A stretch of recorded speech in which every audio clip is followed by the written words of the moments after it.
ये Indian geography है, तो पहला चैप्टर चालू होता है। Monsoon arrives first in Kerala. India में मानसून जो है, इंडियन ज्योग्राफी में इंडिया में मानसून जो है सबसे पहले केरल में आता है।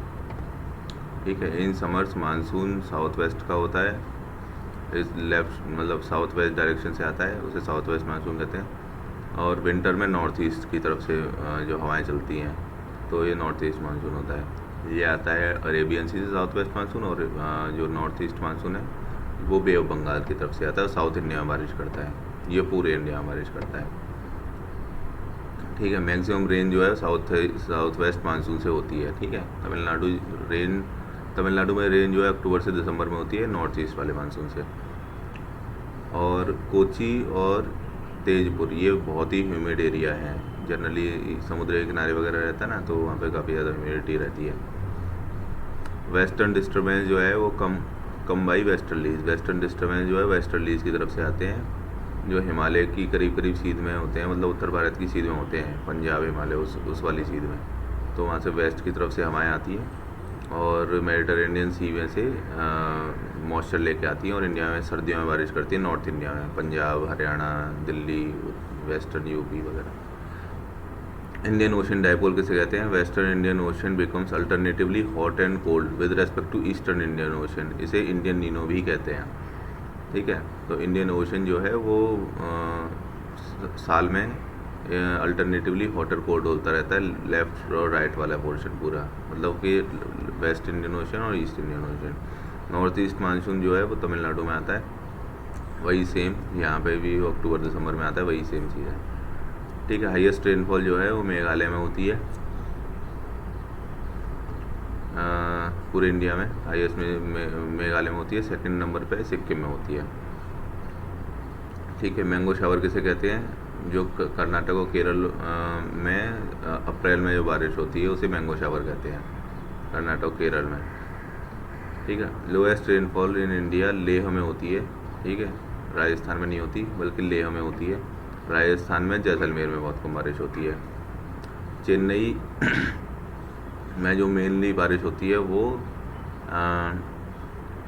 मिनिमम बारिश होती है वो साउथ वेस्ट मानसून से होती है। मैक्सिमम बारिश जो है नॉर्थ ईस्ट मानसून से होती है, क्योंकि चेन्नई और राइट हैंड साइड पे जो साउथ इंडियन है ना, मतलब ये तमिलनाडु और उसके आसपास का थोड़ा बहुत एरिया, तो वहाँ पर बारिश जो है नॉर्थ ईस्ट मानसून से होती है सर्दियों में। रेन वाटर हार्वेस्टिंग जो है वो cost effective maximum in Tamil Nadu में रेन वाटर हार्वेस्टिंग सबसे ज़्यादा की जाती है, वो कॉस्ट इफेक्टिव होती है। झारखंड में बारिश जो है वो साउथ वेस्ट मानसून से होती है, केवल नॉर्थ ईस्ट मानसून से साउथ इंडिया में होती है, तो झारखंड तो नॉर्थ इंडिया में पड़ेगा। हुदहुद जो है वो Andhra Pradesh, Oman named it. अच्छा, हुदहुद अभी तो हुदहुद नहीं है, जो हुदहुद था उसका नाम ओमान ने नाम रखा था। अभी इस साल के जो रहेंगे वो मैं बाद में बता दूंगा, तो वो सब ज़्यादा इंपॉर्टेंट रहेंगे। सुनामी अर्ली वार्निंग सिस्टम जो है हैदराबाद में लगा हुआ है। ऑब्वियसली भारत के ईस्ट में होना चाहिए, किसी भी प्रदेश में होगा तो ईस्ट वाले में होगा, क्योंकि सुनामी जो है वो जनरली पैसिफिक ओशन से आती है और वो ईस्ट में पड़ता है ना, रिंग ऑफ फायर। तो ईस्ट में भारत में सुनामी अर्ली वार्निंग सिस्टम लगाना चाहिए, तो वो हैदराबाद में है वो। IMD इंडियन मेट्रोलॉजिकल डिपार्टमेंट वो दिल्ली में है। Cause of landslide in Himalaya, large scale mining की वजह से लैंडस्लाइड होती है। अभी ये सवाल इंपॉर्टेंट हो जाता है, क्योंकि अभी भी वहाँ पे लैंडस्लाइड हुई है, बहुत भयानक ग्लेशियर गिरा है। तो उसकी वजह क्या है? मेन लार्ज स्केल माइनिंग है, या फिर है ना डैम बन रहे हैं, या इंडस्ट्रियल वहाँ पे जो काम हो रहा है। ठीक है। नए बहुत ज़्यादा घर, होटल्स, ये सब चीज़ें बन रही है ना, तो उसकी वजह से। साइक्लोन्स इन नदर्न हेमिस्फीयर एंटी क्लॉकवाइज होते हैं। नदर्न हेमिस्फीयर में जो साइक्लोन आते हैं, ट्रॉपिकल साइक्लोन वगैरह, जो अपने इंडिया में ज़्यादातर जो ट्रॉपिकल साइक्लोन है वो बे ऑफ बंगाल में आते हैं, और कम आते हैं अरेबियन सी में, तो वो एंटी क्लॉकवाइज उसमें हवाएं घूम रही होती हैं। ठीक है। और जो सदर्न हेमिस्फीयर में आते हैं, ऑस्ट्रेलिया वगैरह, वहाँ पे आएंगे तो वो क्लॉकवाइज रहेगा उनका रोटेशन।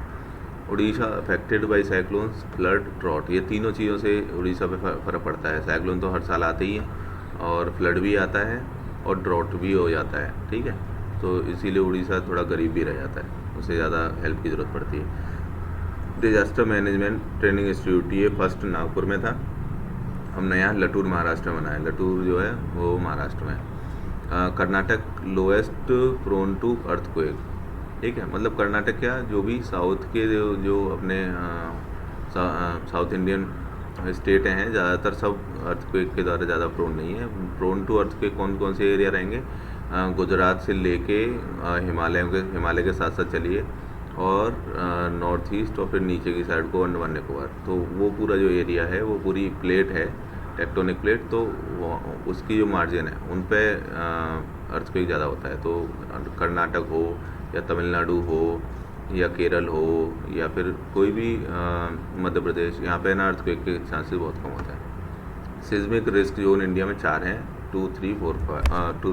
हाँ, भुज जो है वो जोन 5 में पड़ता है। इसका मतलब ये हुआ कि जो कैटेगरी 1, 2, 3, 4, 5 हैं वो बढ़ती हुई है, मतलब कि जोन 5 का मतलब है कि वहाँ पे बहुत ज़्यादा प्रोन है, वो वहाँ पे बहुत ज़्यादा भयानक अर्थक्वेक आएगा, जैसा भुज में आया अभी था 26 जनवरी को सन 2000 में शायद।